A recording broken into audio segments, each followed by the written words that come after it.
Qualified, professional, and compassionate doctors talking real solutions to real health problems.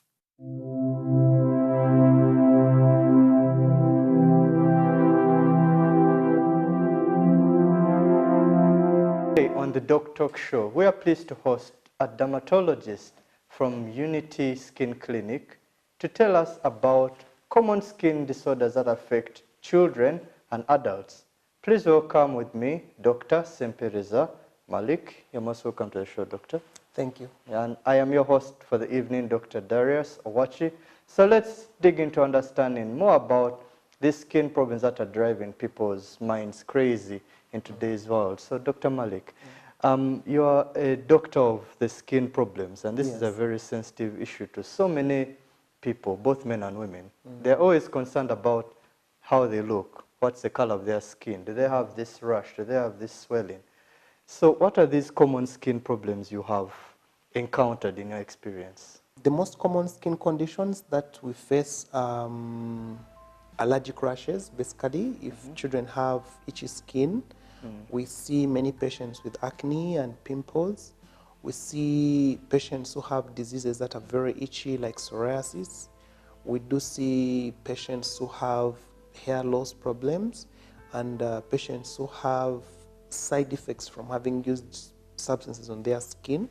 Okay. And it's really quite wide. We even see patients who have diseases of the genitals, we have patients who have diseases of the nails, we have patients who have concerns about maybe the aging, aging faster, and we have, but the majority are always patients, mainly children, people bringing their kids when they have skin problems. Okay, and of course, most times they also get the infections as well, skin infections, viral infections, and bacterial skin infections. So talking about children, what are the common conditions you have observed that affect children? Well, the most common condition that affects children is eczema, which is eczema. We call it atopic eczema, which is a very itchy and dry skin problem. And the other problem, the infections, viral infections, bacterial infections that also affect children. So this eczema, which is the itchy skin, what causes it exactly?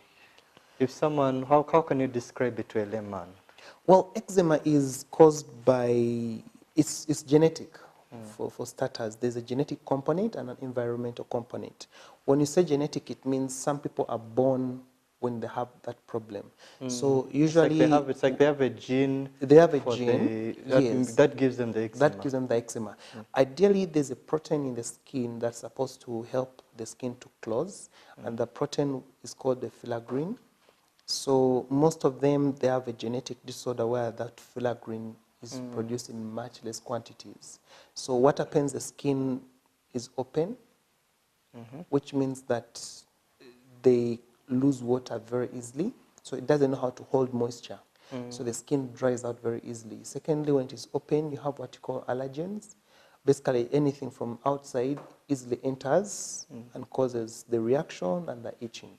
Okay. So basically, their immunity is on a very high alert. It's a hypersensitive state whereby the immunity is really overreacting to even the smallest of things that it is exposed to. Yes. So if it's a genetic, what can we do about it? Well, usually the good thing is most children outgrow it. It can be outgrown? Yes, it can be outgrown. As they grow, the skin becomes stronger. So also, of course, the things it was reactive to, the immunity gets numb. It stops overreacting. So the majority of kids, of children, outgrow it by 5 years, 7 years. Some go through to 13, others to being teenagers, and then the unlucky, smaller percentage, it continues to adulthood. Continues to adulthood. Yes. So it's a problem of the immune system. The immune system being hyperactive. It's just sensitive. Yes. Okay, so it's the problem. So is the problem the immune system, or it is the skin? So there are two things: the dryness of the skin, but also the hypersensitivity. Okay. Yes, because you may have someone who has just a dry skin, but the skin is not overreacting. The immunity. Yes. Okay. Yeah. So if other than genetic, Are there other causes, are there other things in the environment which can cause this eczema? Yes, well, we are seeing so many children with eczema these days. It has become a very big problem. Reason being, we believe it's the environment. Pollution, basically, is causing a very big factor. To the things we're exposing our kids to. From the time they're born, we expose them to so many chemicals, so many synthetic substances, from the clothing that they wear, the dyes, the colors in the clothes, the detergents that are being used, the perfumes they're being exposed to. So everything that our children are being exposed to nowadays causes more irritation. So that's how the environment is playing a part. So it's more of a lifestyle issue. It's a lifestyle issue. It's a lifestyle issue, basically. So, that binds with the what? With the genetic factors, and then it causes a problem. So most commonly, eczema starts when the child is 6 months, or if the mother is going to go back to work earlier, usually they're given like a 3 months leave, maternity leave. So when they start going back to work is when actually the eczema really starts. Okay, so there's a link to breastfeeding. There's a link to breastfeeding. Breast milk, protect against the eczema. It does protect against the eczema. It really helps a lot to regulate the immunity. Oh, so that's an incentive for mothers to breastfeed exactly. more, so that their Exactly. children don't suffer these common skin problems like eczema. Yes, yes. Okay, so I'm just curious, these chemicals you're talking about, which are the major culprits? Well, which you have identified? the major culprit is fragrances. The fragrance. Anything that has a perfume is a problem. Okay. Yeah. Perfumes, that is the major, yes. As long as it's perfumed, so if the soap you're bathing with is perfumed, you're washing your child with is perfumed, the detergents you're using are perfumed, which is the most common thing. The soaps and then the lotions that you're applying on the skin. So if all those are perfumed, that's one of the most common chemical type that causes the allergies. Okay. Yeah. So perfumes, whether it's in soaps, lotions, in powder. Even if a child is sensitive, if people come to visit the child and they hold the child when they have perfumes on their clothes and body and the child rests, you see the cheeks will turn red. They'll get the rashes on the patches on the cheeks. So, you know, they're really that sensitive. Okay. Yeah. How about antibacterial soaps? You know, there's a common myth. There's a myth that they're more effective than ordinary soap. Well, can they prevent eczema? So when the skin is dry, if they use something that dries out the skin, still they'll get the eczema. So if we use an antibacterial soap, which dries out the skin, definitely that antibacterial soap is going to cause more eczema. So it's going to do more harm than good. On the other hand, most children who have eczema, we found that they have a high load of bacteria on their skin. And actually, that bacteria, the type of bacteria on their skin, also triggers off more allergies. So most times we get a child who has really severe eczema, which is infected. Yeah. So what would you advise in that case? Use normal soaps? I don't advise normal soaps. They need to use soaps that are fragrance-free. There are certain soaps, we call them soap-free soaps, that they can be using. Soap-free? Soap-free soaps, yes. They're free of the harsh ingredients in soap, and they're free of fragrances that they can use to wash their children. Any links to nutrition? You know, nutrition Well, nutrition, what we usually do, these days. if some children have grown, we do allergy testing.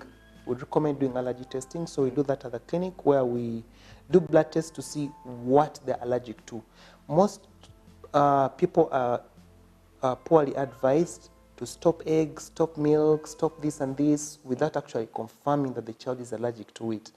And it affects the child's upbringing, it affects their nutrition. So always I tell them, let the child have a healthy diet until we do the allergy testing to confirm that this is actually causing a problem. Okay. Then we can be able to find an alternative, refer them to the nutritionist. Otherwise, we recommend the child to have a healthy diet. So nutrition not a very strong factor in eczema. It's some children with eczema, it does cause the allergies. Okay. Yeah, there are those who react to eggs, that it makes the eczema worse. Oh, so if there are particular food allergies, they might provoke We recommend eczemas. doing the tests first, yes. So they require testing. Yes. Can those tests be done here in Uganda? Yeah, we do the maternity. Okay. We do the maternity. Okay. We do blood tests and skin patch tests. And skin tests. Yes. All right. So more about skin disorders coming up after the break. I'm with dermatologists. These are doctors who specialize in treatment of skin problems. Dr. Malik from Unity Skin Clinic. If you have any questions, send them on our social media handles on Facebook, on Twitter. Always happy to hear from you. Stay tuned. Don't go away.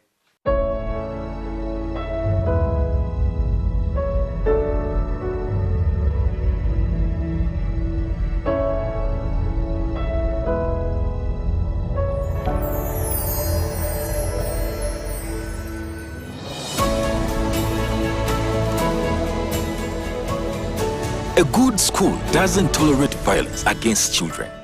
Because a good school equals a better life. Raising voices.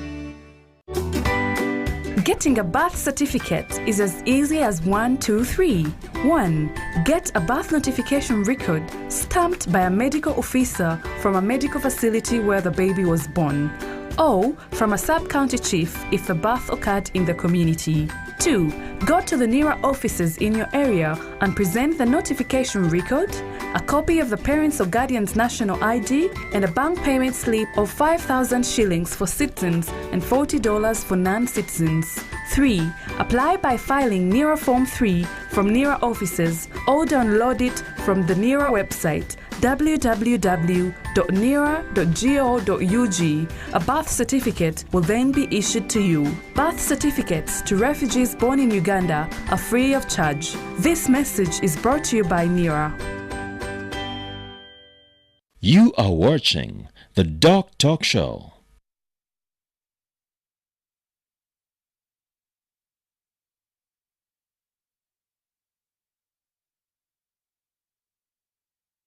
You are watching the Doctalk Show.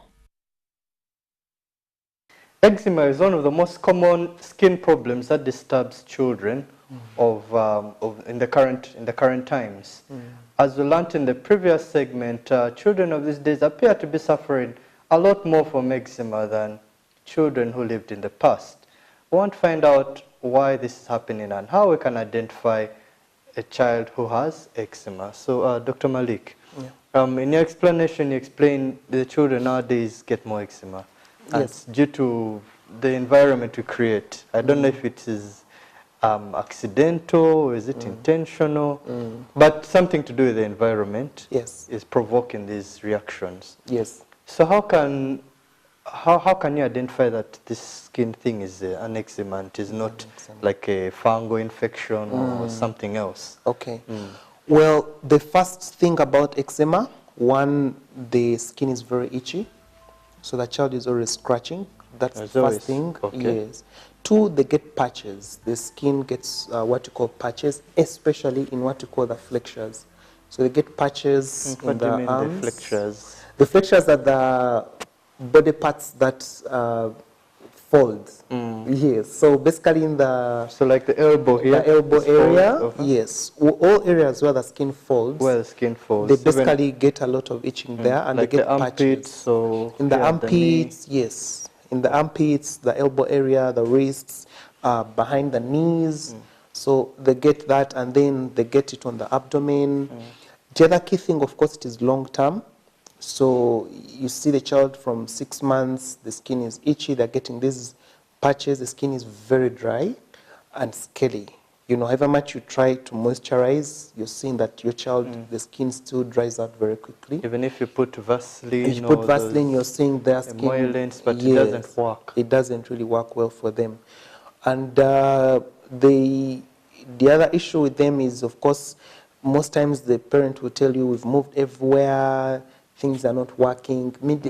So explain to them that this is a chronic disease. So it's long term. Chronic to mean long term? Long term, yes. It's long term. So our goal is not to cure it, but to treat it, because those two are different. So it means eczema has no cure? It has no cure because it's genetic. We always say it's genetic. So it's about giving your body time to outgrow it and become stronger. So what we do is we treat it so that the child is free of the eczema. We explain to them most times the child will get what we call a flare. So we call them flares, episodes where the eczema just comes.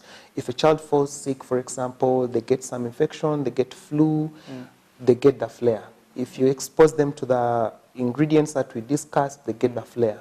Okay. If a child goes swimming, we've seen that a lot, because now these days most of our kids take them to swimming pools. The chlorine in swimming pools also causes a very bad drying out effect. So most parents don't even notice, but if you really ask them, they'll say, oh, actually, I remember when I took my child to swim over the weekend, that whole week the skin was really bad. The skin was dried out. It dried out, it provoked the reaction, so they reacted a lot. So, so basically you tell from the history. Of course, we also ask, it's atopic eczema. Atopy means allergies.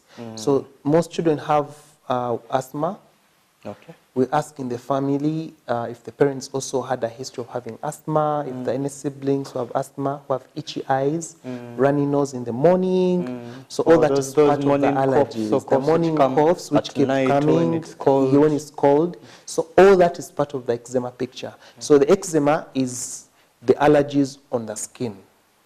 So we ask all that to find out, to really get the diagnosis right. Okay, so in sense, eczema is an allergy. It's an allergy, atopic eczema. Atopy means allergy. Yes. So it is also similar to an asthmatic attack or you know, sinuses, what people commonly call sinuses. There's something which provokes the reaction. In the environment, whether it is the perfumes, whether it is chemicals in the soap, in the chlorine, all these can provoke a reaction. And dust. And dust, yes. So dust how will one escape dust? Exactly, that's always the challenge. When you do the allergy testing, we find that most of them react to dust, dust mite in particular.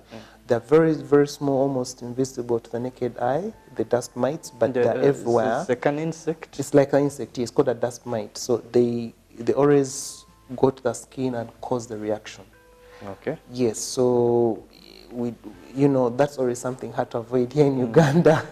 Yeah, it will take lots of public health interventions. But then now moving forward, if it is these allergic reactions, can they be dangerous? Are there any worries people should have if they know they have eczema? Yes. What complications could arise?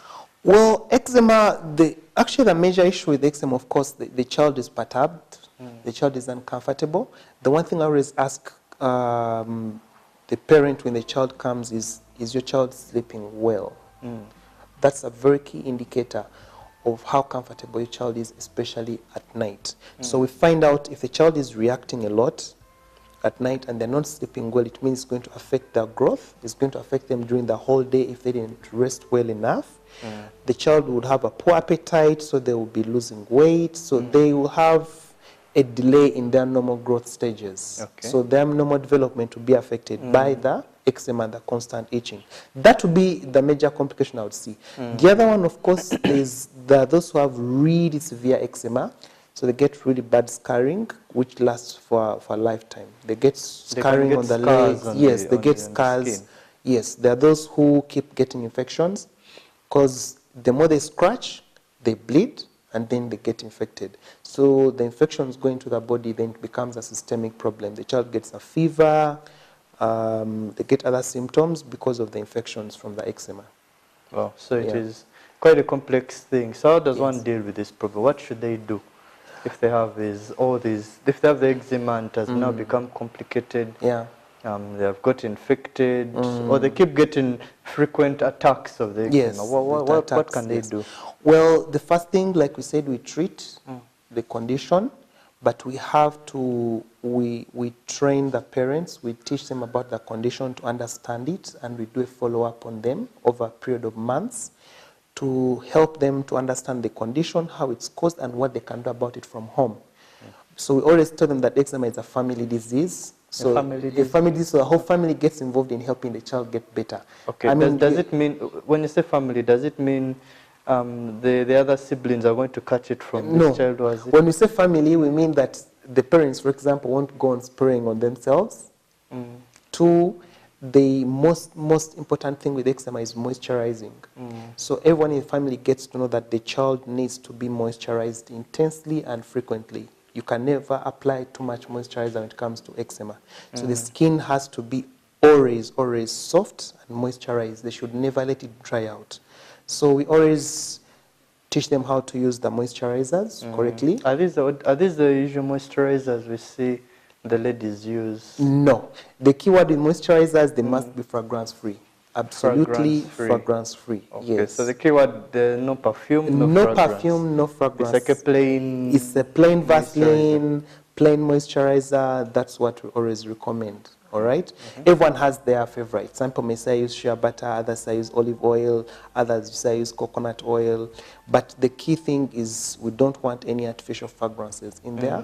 So all those are shea butters and those are fragrances? Yeah, as long as they're fragrances. As long as it has the smell, it has the perfume, the fragrance, then it's a problem. That is a problem. And how? And in plenty. Even if you're plenty. applying How it every often should 2 they hours, use? Every 2 hours? even if it's every 2 hours, it's okay. We always tell them a big tub of like a moisturizer should be done in about 3 weeks or 4 weeks. So you can never apply too much moisturizer when it comes to eczema. So what we do, we tell them first, we're just going to give you the medicine to first manage the flare, to retreat it well, but it's you who's going to manage this condition from home to make sure it doesn't keep coming back. Any advice on going into the sun? You know the sun dries skin. Yeah, Can that also provoke eczema attack? The sun doesn't so much cause eczema attack, but of course, like we said, there are many skin conditions. There are those who may have sun-induced allergic reaction, which is different. But we of course recommend the child to go out and interact with the environment to grow well. We tell them that some people react to things, the dust. So we're mixing the dust to the sun, but the sun, to answer the question, the sun doesn't affect, it doesn't provoke the eczema. Okay, so eczema shouldn't be an excuse for not allowing the child to go out and play. Yeah, shouldn't. Okay, as I always say, all work but no play will make the child dull. So yes, we still need those children to go out and exercise their muscles, interact with other children, and they learn the social skills. It shouldn't be a sentence that the child has to remain at home. And it doesn't spread to other children. They shouldn't fear that it spreads to other children. Okay, I think that's also another concern. What if the other children get it? Yes, so most parents feel, the neighbors, your child may give these things to our kids. It's not like that. Okay. So they shouldn't be afraid. Okay. Yeah. Okay, at least that's good to know. So any tips on the do's and don'ts when it comes to eczema? When it comes to the do's, do moisturize in plenty. When you finish bathing your child or when you finish bathing, pat the skin dry. Don't rub with a towel. 2, don't overbathe. Rubbing, what does it do? You know how when you finish bathing, when you're rubbing, there's a very sensitive also the layer. bathing part, because now there is hard sponges that people they have to be extremely until it is gentle. clean. Yes. Now that's the other thing about bathing, because always they ask us, if you overbathe the child with eczema, you're only making it worse. Some children who have severe eczema, we advise to bathe the child either once a day. There are those who actually recommend to be bathed 3 times a week, if the eczema is really severe. Why? Really? Okay. Because the skin is trying to make a protective layer on its own, a lipid layer. So all the time when you're overbathing the child, you're taking off the layer which would have protected the child. Because we have natural oils that the skin secretes to protect it. So every time you're trying to scrub the child, thinking, the child has the eczema, let me wash it off, you're actually making it worse. We're making the skin dry. And when you bathe them, we tell them if you don't have the right things to use, just bathe with plain water. Plain water, pat the skin dry. By patting, we mean just pat with a towel. You don't rub the towel. And then immediately, don't let the skin dry out, apply the moisturizer. So when the skin is still a bit wet, they start applying the moisturizer. Yes. All over the body. Yes. Okay. Yeah. So more about eczema coming up shortly after the break. You've had some of the important tips. Do not overbathe your child. If in case they have an acute flares, overbathing, particularly if you're using very strong deodorants or soaps, may it worsen the flares. So you have to be very careful and follow your dermatologist's advice regarding management of flare. Don't go away. We'll be right back after the break.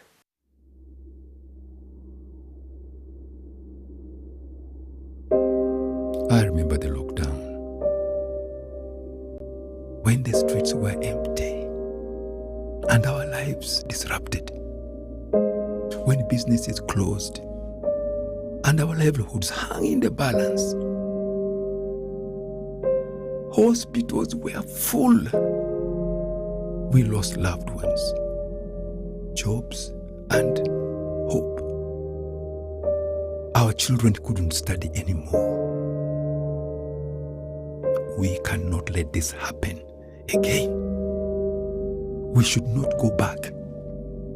Get fully vaccinated against COVID-19 and join the millions of Ugandans who are already vaccinated.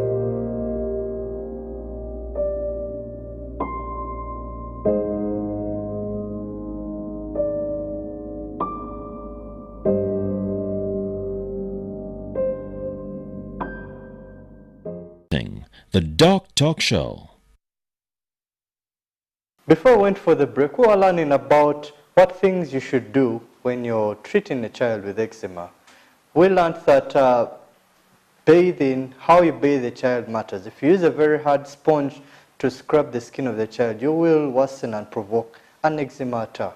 So I want to find out more if there are other things that we should do or not do in order to control a child's eczema much better. So Dr. Malie, we'll finish the bathing part. I know it's surprising that if you overbathe, you're actually worsening the skin's problem, the skin's integrity. Yes. Particularly in eczema. Yes. So what clothing should people use?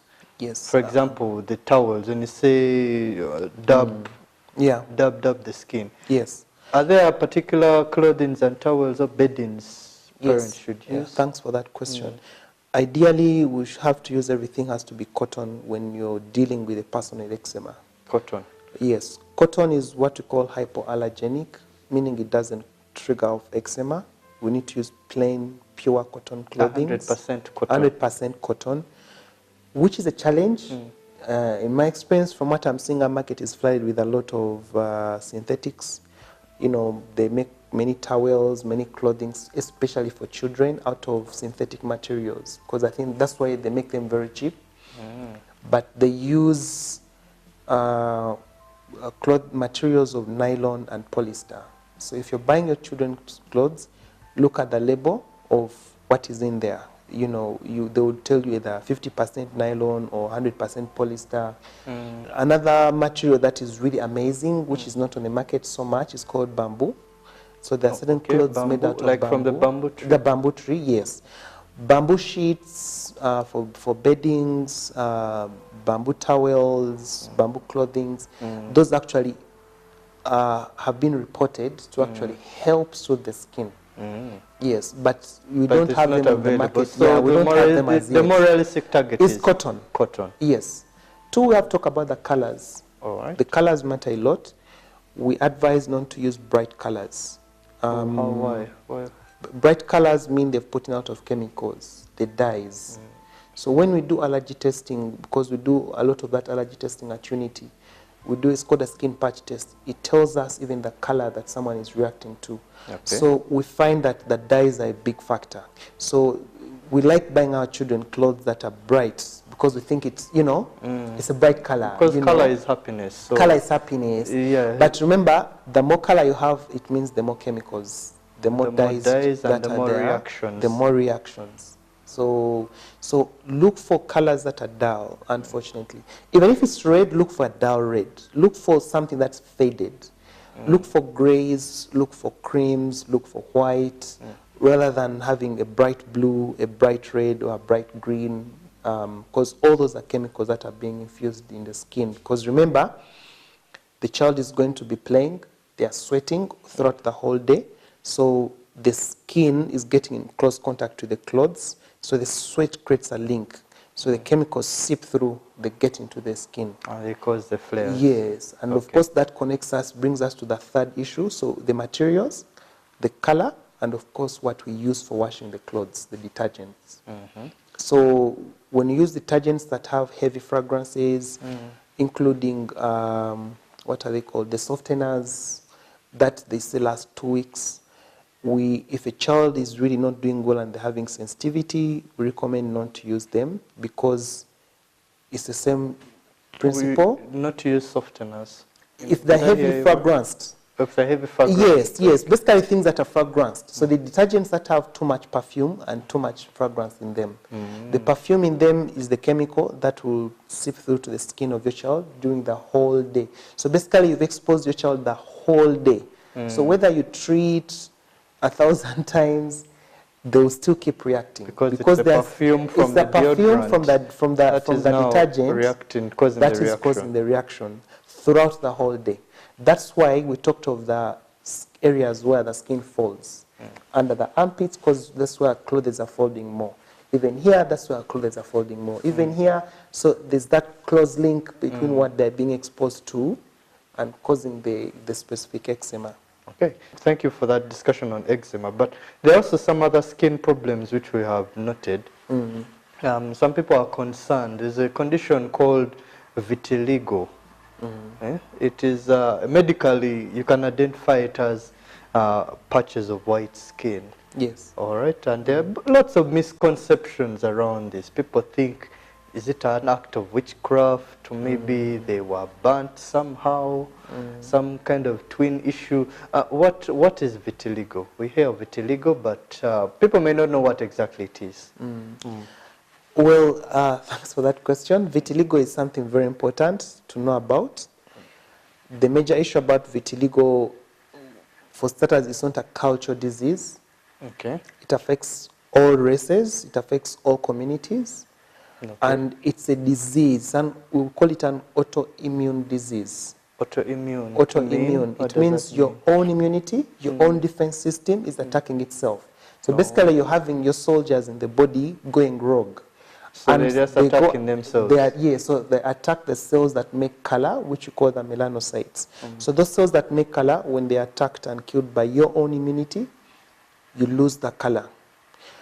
No one really knows why that happens. Yeah, the cause is really unknown. And it can happen in anyone, on any body part, and at any age. It can happen to anyone at any age, any place. Any place, yes. Why is that so? It's unpredictable. Is there are there triggers, or maybe someone is more predisposed, or why is it some people will get it and others won't? The reality is no one really knows why. No one really knows. But what happens is an immunity that goes haywire. The way you'd have arthritis, where you have your own immunity attacking the joints. The way you would have your own immunity attacking the hair and you lose hair. The way you'd have your own immunity attacking the thyroid gland and people get thyroid disease. So actually all patients with vitiligo, what we do with them when they come to the clinic, we do a screening for all those diseases to make sure that they don't have anything internal that's affecting other systems. Okay. So it's a disease that is, I call it a tragic disease. Story is even the famous Michael Jackson, it's what he had.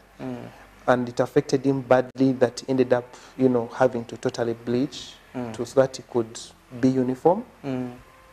The disease itself is not harmful at all. I always tell people, vitiligo will never kill you. So why is it a problem? It's the society issue. It's the appearance, it's the society, it's ostracization. That's actually the major problem. It's the community, the perception that the community has about the disease that causes a problem. What are these common perceptions you hear about vitiligo? Yeah. Well, the most common is a cultural belief that it has to do with twins. I don't know where that came from. It's actually really bad when someone comes in and one of the children, maybe they're twins. Those people bring in their children and one of the kids has the disease and the kid is a twin. So the parents are going through a lot of social trauma because everyone, the in-laws, the whole family, the clan, they're all looking at the kids, are saying there's some things you didn't do right. But the truth is it's not. It has nothing to do with our culture. Because I always tell them, someone in India has it, Someone in Japan has it, someone in US has it, someone in Norway has it. It's a worldwide phenomenon. Anyone can have it. Anyone can have it. I've seen it from a newborn child to an 8-year-old patient. So any age group, it can come. It is totally unpredictable. So the important thing is to remove that myth that it's caused by cultural issues. Or even caused by witchcraft. Yes, they think of witchcraft, they think of so many things. So the other issue with it is, of course, even in the medical fraternity, most doctors feel there's no treatment available for it. Now, vitiligo is a very challenging disease. Its major problem, its major problem is once it starts and someone gets worried, it just becomes worse. Oh, it has a link to mental health. Yes, yes. So that's something. So the more someone worries, the more likely it is to flare out. Yes, yeah. Okay, so more about vitiligo coming after the break. We have learned that it is an autoimmune disease. You have no control over this because your own body system is going rogue. It's attacking its own body cells. And most times we don't really know why. It might be an issue with defective gene or something in the body that is going wrong. So more about vitiligo coming after the break.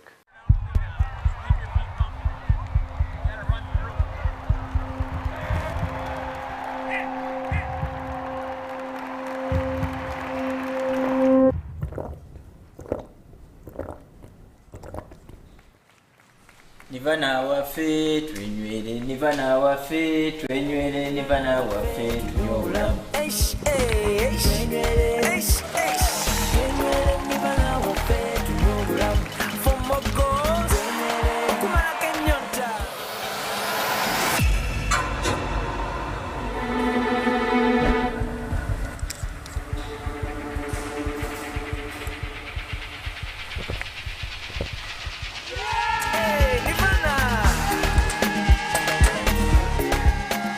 Nirvana Packaged Drinking Water is a product of Crown Beverages Limited, makers of Pepsi products. That's life. That's Nirvana.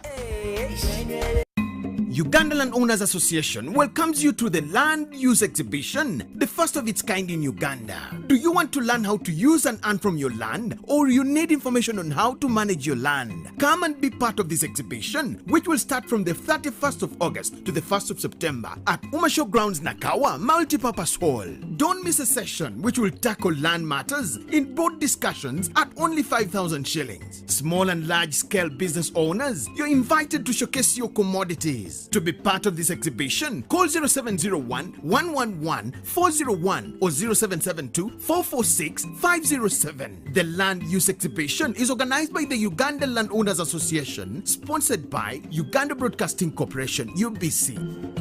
You are watching the Doctalk Show.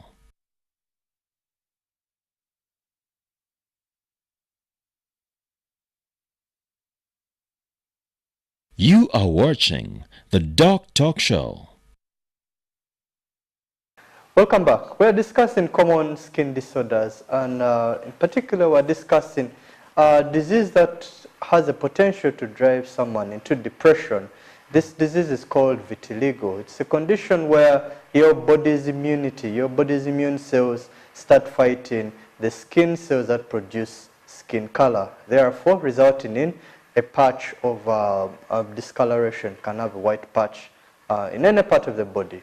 So and find out more about this vitiligo, what it means, and if there are ways you can treat and prevent it. So Dr. Malie, autoimmune disorders generally, what's the principle behind it? Why do the cells have to attack themselves? I think a lot of studies are still ongoing to find out why that happens. But autoimmune disorders, it's a whole topic about immunology, where we're trying to find out why your own immunity attacks you. Yeah, and there are several studies doing that. Yes, including even diabetes itself. It's been found to actually be an autoimmune disease where your own antibodies do attack the cells that make the insulin. Studies are showing a lot to do with the immunity. So vitiligo is one of those unfortunate events where your own immunity happens. I always tell the patients, first thing, don't waste your time. trying to find out what caused it. Okay. Because you never find the answer. You never find the facts. It may be just for your belief to help you make peace, but the best thing is to move on and make peace with the disease, to know that it's treatable, and find out what you can do about it. So there's nothing much they can do about the disease. Yeah, about when it comes to the cause, no matter there's really nothing what much. they do, if they go to see pastor so and so, if yeah. they use drugs XYZ. Yes, it's not what the cause is always unknown. The cause most times is unknown. Most times is unknown. What is most important is what you can do about it. What you can do about it. Yeah, vitiligo is a nightmare. I call it a nightmare. You know, for most patients, it's something that they go through in so many phases. It affects everyone. For starters, we look at this child. The baby is born, maybe the child is like 6 months, and the parents notice these patches. Then the whole story starts. So the family is ostracized. We've seen families being pushed out of a clan, pushed out of a neighborhood because their child is having this, and other people think they're cursed, that they are having issues. It affects marriages a lot, whereby someone may feel, oh, you have a relative. They may start looking into maybe the wife's side or the husband's side. And then so we know there's a relative you have who has the disease, so it's your fault, meaning you're the one who's bringing the curse to the family. So it breaks up families. We see it in terms of the child. So we're beginning with the child as a baby. That's how it's affecting the whole family now. So actually when parents bring in the child 1 year, 2 years, I tell them the truth is I'm not treating the child, we are going to be treating you, the parents, and the family.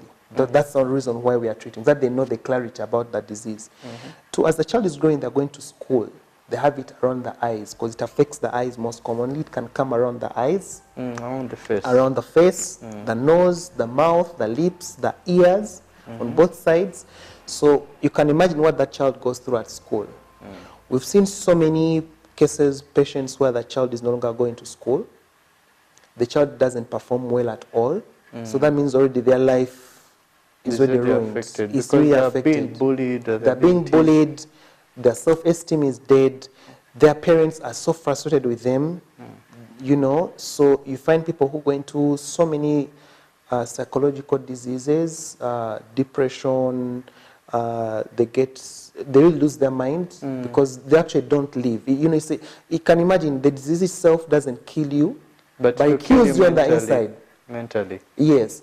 Now, then why it's called that? Why I would call it a nightmare? When you see a small patch, the more you worry about it, the bigger it becomes. That's the rule about it. It's strongly related to the mind. So most people always will tell them it is strongly related to the mind. So the more they worry, the more they're not seeing results in treatment, the larger the patches come. We've seen people who, like in a week, they start with a small patch, and the next week, the whole body, they wake up and the whole body literally is gone. You know? Wow. So it's about the mind. What can they do in that situation? Is there a treatment for those such patients? They need, initially, actually, I tell them the most important thing is to get a counselor. They need counseling. It's very, very vital when it comes to vitiligo. You can actually reverse vitiligo itself. It has been known to just heal by itself. It can reverse. It can reverse, and you get what you call repigmentation. Okay. The pigment can just come back by itself. If someone develops a positive attitude, if someone stops being worried about it, it can actually repigment just like that by itself. Somehow the body repairs itself. Yes. So we are looking at, so you've gone through the child, school, and then work. They won't be able to get jobs because if it's on the hands, no one can even give them a handshake. They might fear the boss. Yes, they fear. So when they're going for an interview, when they're working, no one is going to give them a job. So you can see how it's affecting people think it's a contagious disease. Exactly. People think it's contagious. You know, it's a human thing where someone thinks, oh, you have this on your body, I will get it. So people go through all that. And then when it comes to marriage, it becomes complicated. The people get it on the genitals. And that's why it becomes a silent killer. Because if people are married, it breaks up the marriage. because they feel, someone feels you spread it to me. So their marriage life is basically ruined because of the vitiligo. So moving forward, what advice can you give to both the people who have it and those who don't have it? Yeah. Well, I think the most important people to give advice is the community. The ones who don't have it. The ones who don't have it, because the that's ones a who are problem. the problem. Yes. Vitiligo it doesn't spread, rule number one. It doesn't spread, so even if you give someone a handshake, even if you're with them, it will not come to you. Two, people have it, it won't kill them. It has nothing to do with curses, it has nothing to do with twins. That's what we have to emphasize. Yes, these are very, very normal people, and it can come to anyone at any age, any time. So it means we have to be supportive to the person who has it, and to take them as a normal human being. Yes, that's very critical. To you who has it, it's in the mind. It is your mind that will help control the progress of the disease. Because we get treatment failure when a patient comes in and they are not responding to treatment, as long as they're worried and depressed about it. They will not respond to whatever treatment we give them. So there's some treatment available? Yes, treatments are available. How would it work now? Well, we do have several treatments at Unity Skin Clinic. Several treatments, actually. We give them medications that help to stop the immunity from attacking the skin. We give them creams, some tablets that they're given. There's some supplements that have been known to help to control the disease. And then once we control the immunity, the next thing is we stimulate those cells to come back. Because the cells that make color have one purpose, to protect you from the UV radiation. They protect us from the effects of the sun. So what we do is called phototherapy. So we have machines that we use at the clinic where patients come in regularly, and we expose that skin area to the light just for a few seconds, a few minutes, and it stimulates them to grow. So actually they really do get good repigmentation. So indeed it can be reversed. It is reversible, it's treatable. It is treatable. But the most important is the mind. The mind, yes. Otherwise, the more they worry, the more it is now going to increase. So I'll be treating this section. The patient is worried, they get a hand on the back, you know. So it's very much treatable. We have other treatments which involve surgeries. We do some surgeries for them. It's called melanocyte grafting. So we extract the cells that make the color from other parts of the skin, and we infuse them in the parts that have the vitiligo patches. Then we have brought a very new treatment, which I think is one of its kind here in East Africa. It's very new, it's very good technology. It's called Eczema laser. It's a treatment, it's a form of light that stimulates those cells to grow faster. So we are getting much better results of repigmentation, even in the areas before which used to be very hard to treat. So now most areas we are getting. So we have quite a wide range of treatments available that really help patients to get back their color. And that is very reassuring. So you shouldn't worry if you have a condition of vitiligo, or if you know someone who has it. This is not a contagious disease. This is a problem of, I would say, a defective immune system. Something went wrong, and the body's immune system is fighting itself. Now, these diseases are very complex to handle. What is most important is you're under care, you're seeing a doctor or a dermatologist, you're doing as they tell you. If they tell you eat well, you know, relax, do some exercises, take these medicines, do as they're telling you. If you don't have the disease, but you know someone who has it, take care of them. Do not increase their stress, because you realize stress has strong links to very many diseases. Strong. Yes. Both mental. There's an interesting link between mental health and all these other diseases which are manifesting. Yes. So vitiligo might also be a product of someone's mental health. Yes, it is. So if you increase the stress, you're making them more worried about the condition of vitiligo, you might be inadvertently worsening their condition. So make sure you take good care of the person who has the vitiligo. Do not increase their stress levels. Make sure they seek care from the correct source. So I want to thank you very much, Dr. Malik, for giving us this explanation on eczema and vitiligo. They're fairly common skin disorders and with lots of misconceptions around them. So thank you so much for taking the time to explain to the people. Thank you for having me here as well. Any last words as we conclude? People have vitiligo are normal people, and it doesn't kill them. It won't spread to you. So we have to support them and show them care. And for eczema, my word would be help the child, moisturize the child, and if you're breastfeeding, you know, continue the breastfeeding because it has a protective effect on the eczema for as long as possible. And do not overbathe the child. And don't overbathe the child. In an acute flare. Yes, yes. Okay. Yeah. So we'll see you next time on the Doctalk Show. Send in your questions and comments on our social media handles on Facebook, on Twitter. We'll be so happy to hear and respond to you. Until next time, goodbye.